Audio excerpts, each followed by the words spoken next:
Excelsior, true believers! You are about to embark upon a journey, a trip to the 70s and 80s when mighty Marvel Comics ruled over all. The Defenders, Doctor Strange, the Champions, Deathlok, the Submariner, the Incredible Hulk, Killraven, the Son of Satan, the Macabre Man-Thing, and all your other Bronze Age favorites every week appearing on Defenders Dialogue. Now here are your guides, Christopher Golden and Brian Keene. Excelsior, true believers. Excelsior indeed, and welcome back after a short delay to Defenders Dialogue. I'm Brian Keene. I am Christopher Golden. Brian, it's so nice to see you. I missed you, my friend. Missed you too, buddy. How were your holidays? They were interesting. I don't want to get off on that tangent. I had the holidays themselves were good.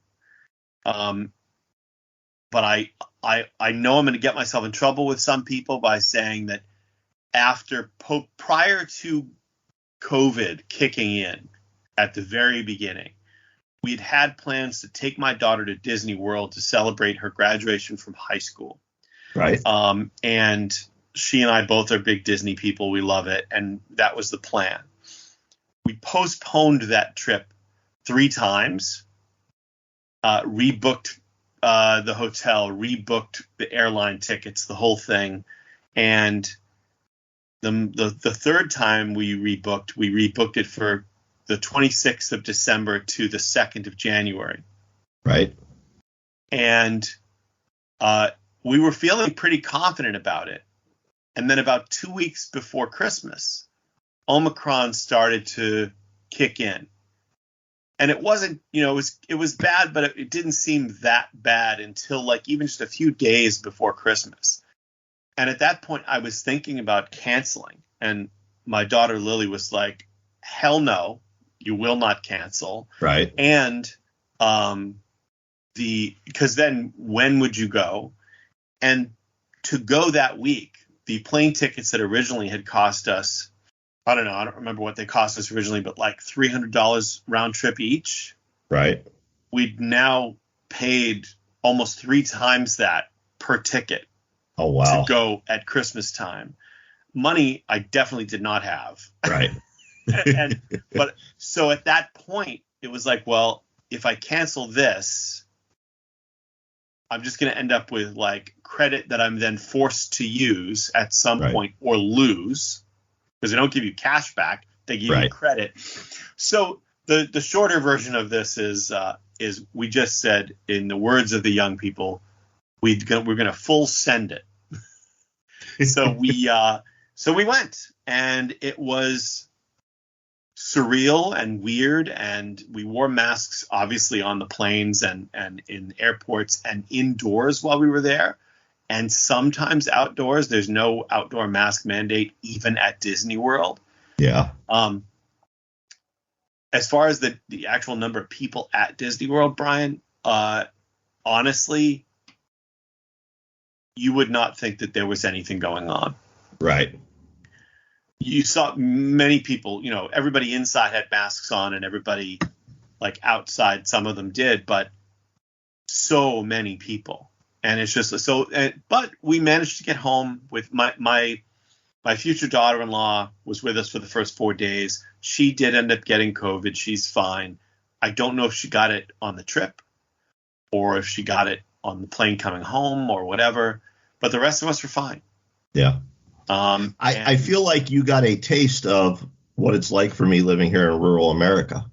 And I'm not going to get off on a tangent either, but, my son, who's 13 years old, one of his dear friends, same age, fully vaxxed, boosted, the whole 9 yards, in the hospital right now with COVID. Literally. And this isn't Brian Keene hyperbole. These are factual numbers. Almost half the student body is out this week. And because this is rural America, and I'm not making fun of it because I've lived here all my life, fellow country people, but we have a real problem when it comes to authority. And, it's ridiculous to me that they're not closing the school and going to Zoom classes. No, that's not ideal. But Brian, I got to tell you something, man. It's not just rural. Again, I think that if I had to make the Disney decision today, we probably wouldn't go. Again, we're vaccinated and boosted and all that kind of stuff, and we're pretty good about masks and everything. So, I'm not so worried about us, but I don't want to be passing it along to some child. Well, and that's what happens here. It's nobody. I don't care about the people who are not vaxxed at this point. Yeah. And I know that a lot of people get upset when you say stuff like that, but I feel like you have had your opportunity, and if by your own choice you get sick, badly ill or die from this, that is sad, but you chose it. Whereas, that said, but the kids don't have that option, and the people who are immunocompromised, who gets, I feel bad in that case, obviously. Anyway, so we're trying. I probably wouldn't go now, only because the spread is bananas, man. It is. Oh, it's crazy. And that's my point, man. Here, you wouldn't think there's anything going on. These children are out sick. Like I said, one of his dearest friends is in the hospital with it right now. Nobody's wearing a fucking mask. I'm seen as an oddity. They already think I'm an oddity. Oh, he's that weird writer guy. How dare he not work at the Harley Davidson plant like the rest of us? But, I get together with my buddies, and they're all like, my non-writer buddies, they're all like, well, what the fuck you still doing wearing a mask? But see, let's talk comic books. Yeah. No, I mean, and we should. I do want to say one other thing, though, which is that my son Dan, as you know, is a scientist, and he told us 9 months ago, a year ago, he told me and Connie, he said, look, here's what's going to happen. The virus wants to live just like you do. Yep. And the way the virus is going to live is that if it gets you sick enough to kill you, that's bad for the virus because you can't pass it on to other people. So the virus wants to be more contagious and less devastating. Yep. And he said, so you're going to see each new iteration, each new mutation of the virus, the variants are going to become more contagious and less devastating. Yep. And sure enough, I mean, that's obviously what we have been seeing. So I just find it fascinating to follow along from that perspective, like through his brain. My buddy at Pfizer tells me something similar. Eventually it will be like the flu, and every month you'll decide, or not every month, every year you'll decide, do I want to get my flu shot and my COVID shot, or am I going to forego them this year? But we're not there yet. Yeah. And I would say to anybody who's making those decisions about their flu shots and their COVID shots, you should get them. And that's enough. We'll move on to comics now. I got to be honest. I've never had a flu shot. Well, listen, I love you, but you are now definitely solidly middle-aged, maybe even into late middle age. I'm a month younger than you are. I know that. We're both 54 years old. We'll be 55 this year. And you have some health complications in your past. Right. I think you should probably get a flu shot, my friend. Well, what you say makes really good, logical, reasonable, scientific sense. But I saw this YouTube video, Chris, and I'm just not sure. You're going down the Q rabbit hole, aren't you? Oh, I just... You know what? You kill me, man. You're just like mocking the people who live near you who ignore the COVID advice. I'm kidding. Like, I'm not going to get my flu shot. I'm a big, tough country bumpkin. It's a joke. Anyway. All right. Listen. Yes. I'm so glad we're doing this. I am too. Today, folks, we're going to talk about Astonishing Tales, number 25, which was the very first appearance of Deathlok. And then we're going to talk about Marvel Spotlight, number 33, which was his last solo appearance during the Bronze Age. Even though it wasn't really solo, but yes, it was his last solo appearance. And we're only going to barely touch the surface of that. But so let's just talk for a second about Deathlok. And I'm going to call out Paul Verhoeven, the director of RoboCop. And I don't remember, Brian, we'll have to Google it. I don't remember who wrote the first RoboCop film. But there's no way that the original RoboCop movie wasn't influenced by Deathlok the Demolisher. Yeah, it was Edward Neumeier and Michael Miner. And, no disrespect to either of them, but they're about the same age we are. Yeah. And I'm sure. Well, they're a little older, Well, yeah, they'll give like 10 years, but I'm sure they read this at the time. Yeah. I was in preparation for the show. I was reading an interview with Richard Buckler, who of course listeners to this show know from The Defenders. He's the co-creator of Devil Slayer, who we're going to see pop up again later in this episode. But he originally conceived Deathlok as a novel. And instead he ended up doing it for Marvel. Cybernetics were very big at the time. Mercenary adventure stories, what they called men's adventure. That genre was very big at the time. So it's easy to see it was in the zeitgeist. But yeah, I have to think the creators of RoboCop read this issue. Yeah. So the thing is that so first let's say these issues, the ones in Astonishing Tales, were, it says, conceived, plotted, and drawn by Rich Buckler.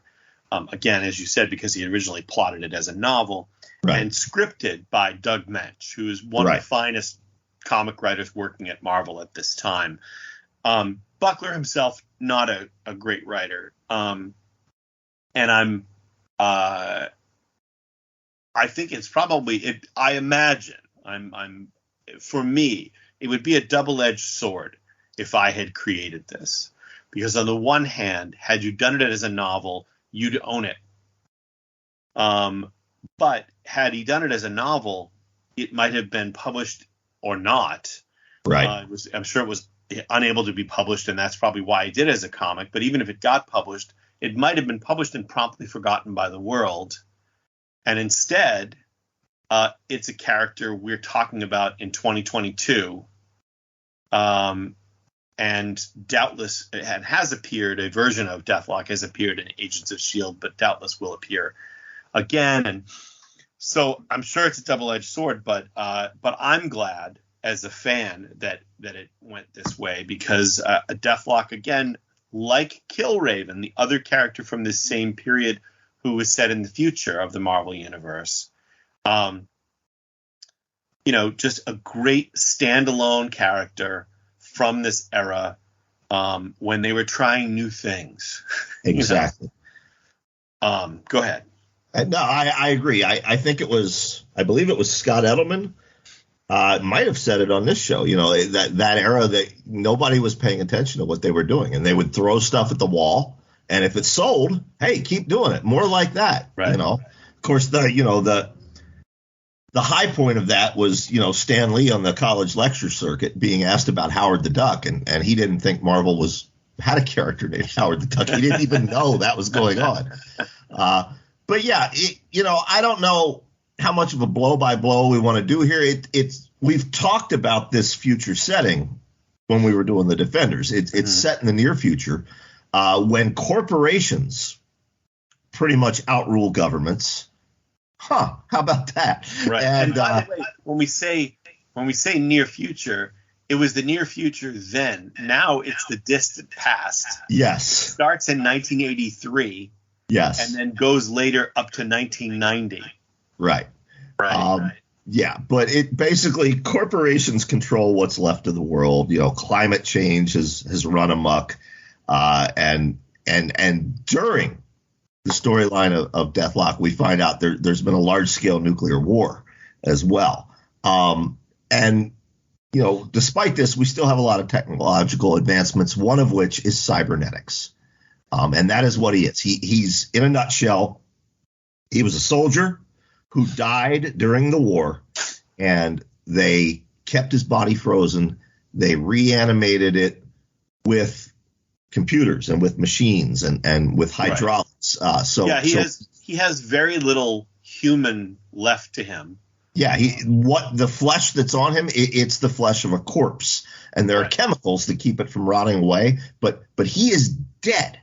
And yet his consciousness, he's basically a zombie cyborg. Yeah, but his consciousness. His consciousness is trapped. It's like a smart zombie who knows it's a zombie and wants its humanity back. But he has to share that brain with someone else, and that is his computer. Yes, his onboard computer, who he just calls Pewter. Yep. And again, just to sort of set it up, you're right. I don't want to go through this sort of play by play. I'd rather just talk about Deathlok in general. But basically what's happened here is they took this soldier named Colonel Luther Manning, which is a great name. Yep. And I hope that if they do Deathlok at some point in the MCU, this is the version we will get. But nothing against the version that Dwayne McDuffie did later, who was a pacifist, which I loved that twist, and Dwayne was brilliant. But in any case, Colonel Luther Manning, they took what's left of his corpse, what's left of his brain, and they made him into this cyborg killer. The military did this, but we will find out that a guy named Riker. Yep. That Riker basically was doing this as his own little pet project inside the military, and the military didn't know anything about it because Riker's trying to create his own super soldier assassin. Yep. But what he thinks is going to happen and what's supposed to happen is that it will be just the computer brain. What he doesn't realize is going to happen is that the consciousness of Luther Manning is still there, and that it will eventually first compete with and then befriend and then sort of overtake the presence of the computer so that he can control his own actions. Exactly. Pewter becomes a sidekick, the Robin to Deathlok's Batman. Exactly. That's pretty much this Astonishing Tales run in a nutshell. At first it's Riker using Deathlok to, kill enemies of the corporation. You find out there's a rebel alliance that's trying to overthrow the military industrial complex, led by this guy named Godwolf. And then later one of the weirdest characters. A very strange character. I mean, talk about a 70s character. Yeah. And later you find out Riker's not even the big bad guy. The big bad guy is Riker's brother, who is this mutant who is literally a walking nuclear bomb. And he's got a whole race of walking nuclear bombs with him. It's crazy shit. Little Brian, who loved, Planet of the Apes and Logan's Run and anything dystopian, post-apocalyptic, I ate this comic up when I was a kid. Absolutely. Yep. Well, and again, what was great about it was that it was so independent. It stood on its own. And yet, even though I loved Deathlok the Demolisher as it was, and I loved Killraven as it was, and Guardians of the Galaxy was a little bit more connected, but again, loved that as it was, I still was totally on board and giddy when those characters crossed over. Oh, yeah. Killraven only crossed over with the Marvel Universe a little bit in that Marvel team up that we talked about, and in a one issue of War of the Worlds was kind of interesting. But Deathlok actually ends up transported back in time to the Marvel Universe of the day. That's right. And let's talk about that. So for his entire run of Astonishing Tales, and he was in Astonishing Tales for quite a long time. He was the lead of the book. Yeah, clearly it was successful because he was in there for 14 issues or so. Yeah. So that's all set in the future. With the last issue of Astonishing Tales, the book got canceled and Deathlok ends up getting transported to the then current Marvel Universe of 1976, right in the heart of the Bronze Age, by Godwolf. Now, we have talked about Devil Slayer's origins on previous episodes. In fact, there's an entire episode, actually 2 entire episodes, where we talk about, the character starting not as a Marvel character, but as an Atlas Seaboard character named Demon Hunter, and how David Anthony Kraft and Rich Buckler then very sneakily snuck him into the Marvel Universe simply by changing his name. That took place in Marvel Spotlight 33, which was also supposed to wrap up the Deathlok storyline. Chris and I agreed in talking about what we were going to talk about today. We're not going to spend much time on this issue, and here's why. Yes, obviously we love Deathlok. You all know how much I love Devil Slayer. But this issue, it crystallizes my problems with David Anthony Kraft's run on the Defenders. It's just a waste of pages. It tells a story that could have been told in 4 panels. The entire issue is nothing more than that old Bronze Age Marvel trope of heroes meet for the first time, think each other are bad guys, beat the shit out of each other, except it's extended to an entire issue. Yeah. Well, it's also this idea that Devil Slayer's wife, Corey, apparently is a doppelganger for a woman that Deathlok knows. Right. His wife. Yeah, his wife. There you go. So, and again, like, I don't know. It's just, it's such a weird, it's weird. I can't think of the word. Contrivance is the word. We included it because, obviously Devil Slayer is a very important part of the Defenders, and the show is called Defenders Dialogue.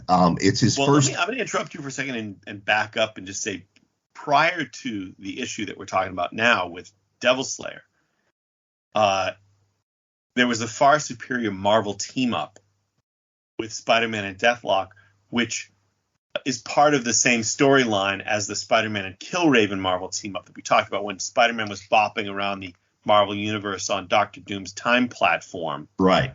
But anyway, I just want to point that out for those who are following along and are interested in reading this.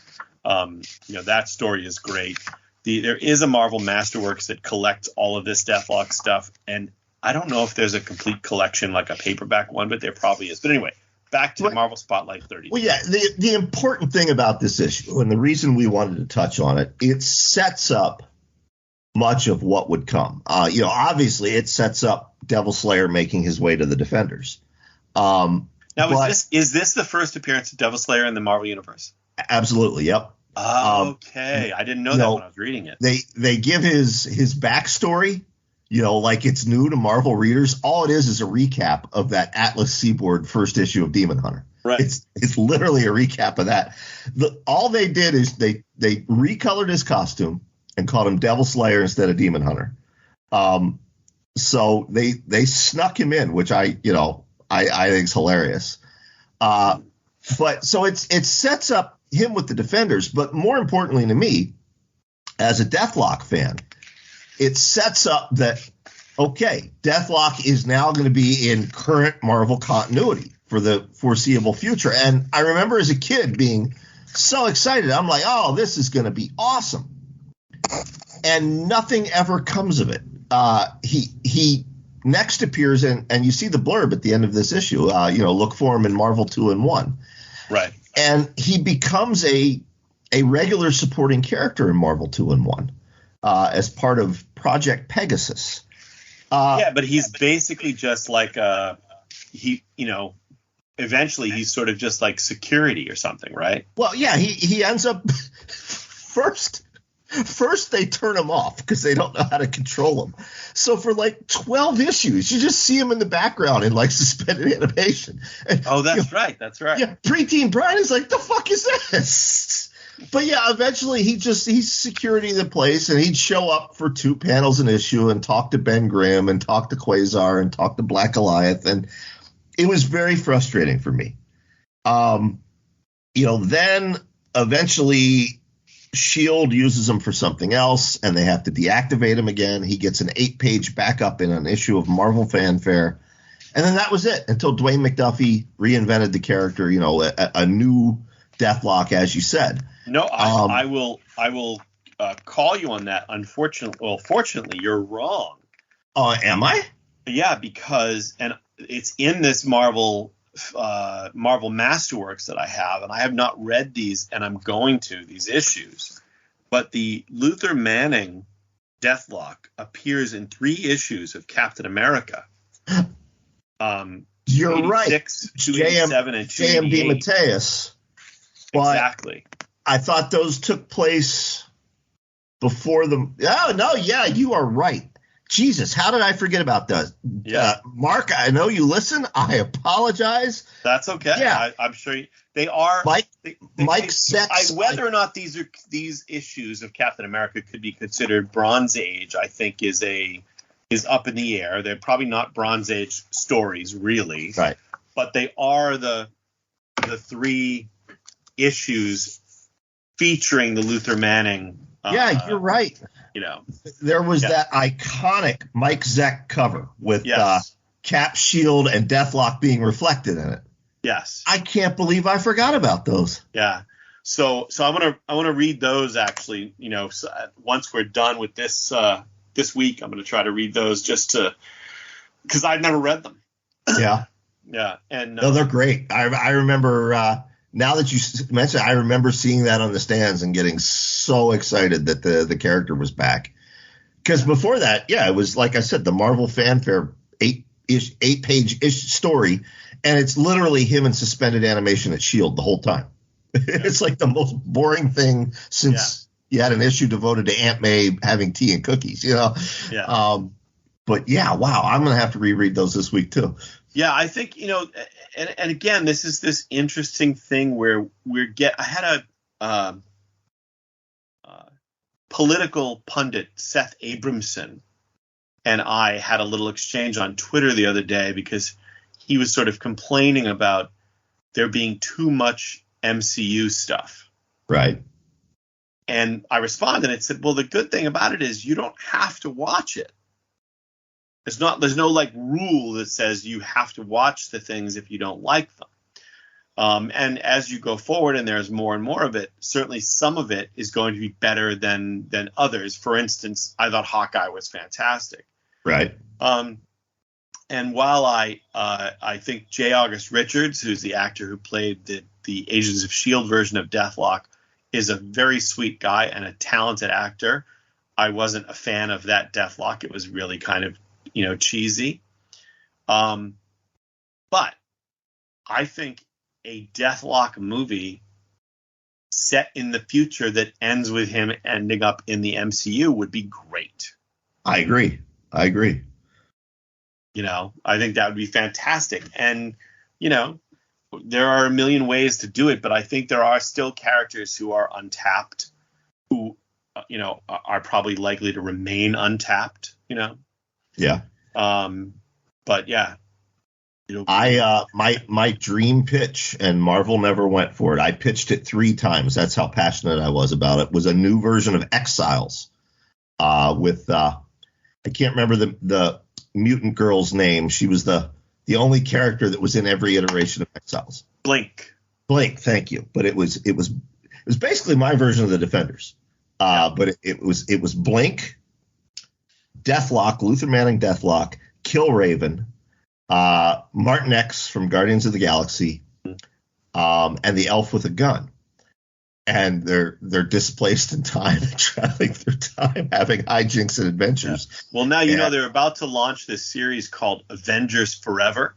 Yeah, I saw that. Which apparently is going to have all kinds of characters in it, and the cover has about 60 characters on it. But Deathlok and Killraven are both there. I saw that. And I also will say that once upon a time, I don't know if I've talked about this on the show, Tom Snogoski and I pitched Guardians of the Galaxy. No. Yeah. You've never talked about this.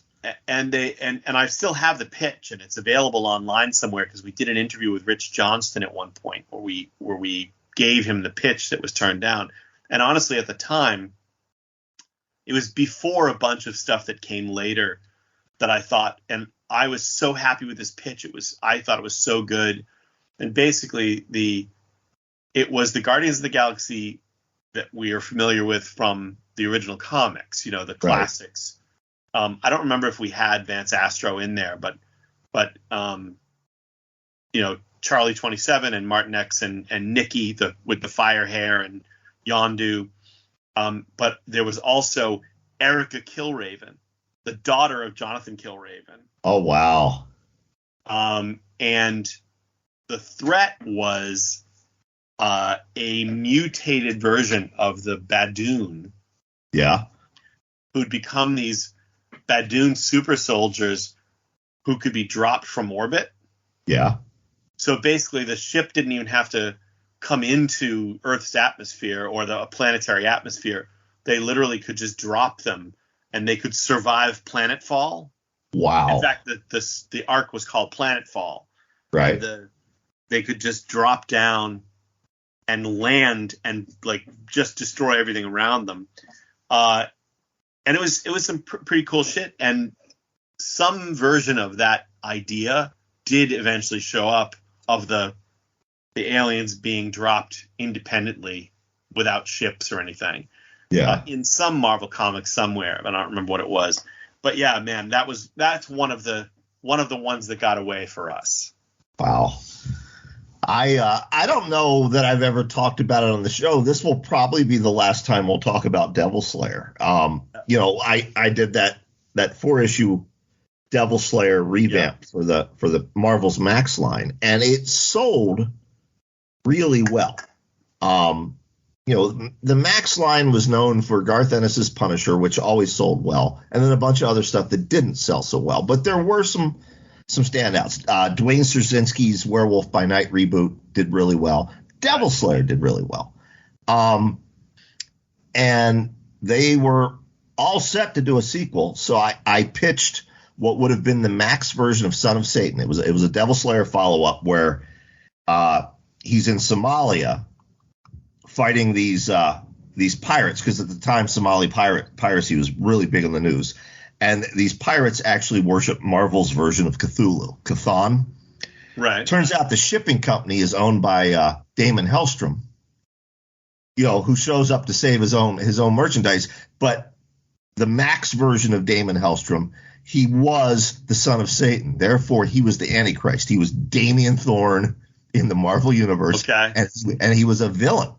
And the only reason it never got published is because my editor, Warren Simons, left the company and I got orphaned. And pretty soon after that, the entire Max line was shuttered anyway. Yeah. Now I have since gone ahead and just reworked that into my own novels and my own mythos, that entire plot line.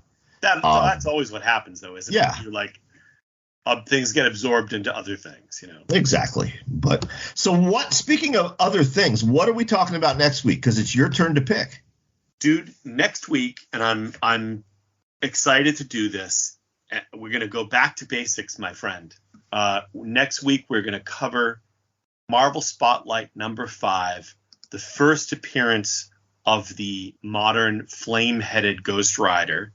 Because, of course, there was a Western version of the Ghost Rider earlier. But the flame-headed motorcyclist Johnny Blaze, Ghost Rider, first appearance, Marvel Spotlight number 5.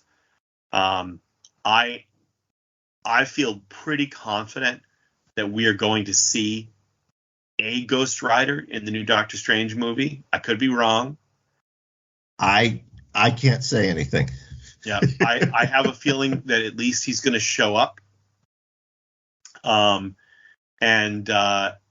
I'm thrilled, but yeah, the character's way too important. We have, of course, covered him from his time in the Champions and showing up in Defenders, but we haven't done a Ghost Rider comic, so I want to do the first appearance of the Johnny Blaze Ghost Rider. Okay, that sounds good. That will be the first of our final 6 episodes. We keep picking up new listeners, like people who have just started listening to the show. And if they're listening to them in order, by the time they get to this episode, we'll be done. But here's the thing, folks. I hear from all of you more than Chris does. Chris still thinks we have 6 listeners. I know better than that. 3. We have 3.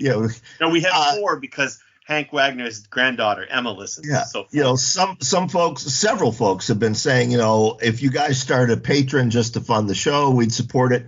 We want to remind you, this isn't a question of finances or anything like that. It's just a question of Chris and I don't have time to do this every week. As you've noticed, there have been delays in between episodes. We love doing it. I can't speak for Chris, but I love having an hour every week where I can talk to one of my best friends in the world about shit that brings me joy. Yeah. But life intrudes. We're both working authors, and we have other things we've got to focus on. So we're going to do 152 episodes, just like the original run of the Defenders.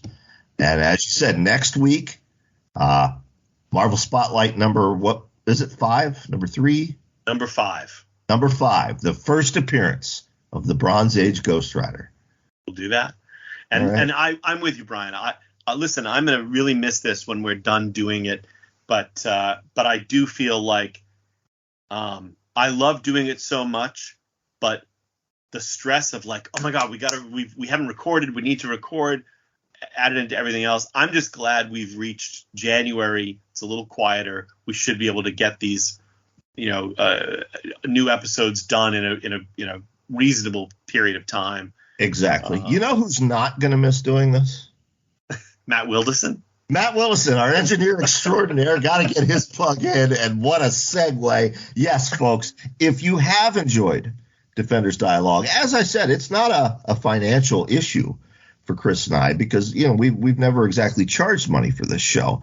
But if you want to support us, the best way to do that is to support Matt. Go to Amazon.com, type Matt Wilderson, Wildasin, in the search bar. You'll see all his books come up, several novels, several short story collections. Or, hey, if money is tight right now, you can support Matt for free by listening to one of his 2 podcasts, Grindcast, which is really, really funny, and the Ghost Writers podcast, which he does every week with Mary Sangiovanni and Summer Cannon. And occasionally I pop my head in on that show, too, just to keep them on their toes. So they have 6 listeners. So if people enjoy this show, they should go listen to that show, and then that show will have 10 listeners. Yeah, there you go. So, Excelsior to that. Well, that's what I will say, my friend. I will talk to you about Ghost Rider very soon, and until then, Excelsior, true believers. Excelsior to you. We'll see you next week, folks. Bye. Defenders Dialogue. You can listen to this episode and all previous episodes for free on Spotify, Apple Podcasts, Stitcher, YouTube, Google Play Music, and wherever else podcasts are available. Defenders Dialogue is written and produced by Brian Keene and Christopher Golden. Our theme music is by Xander Harris. Our engineer is Matt Wilderson. Check out his books on Amazon.com.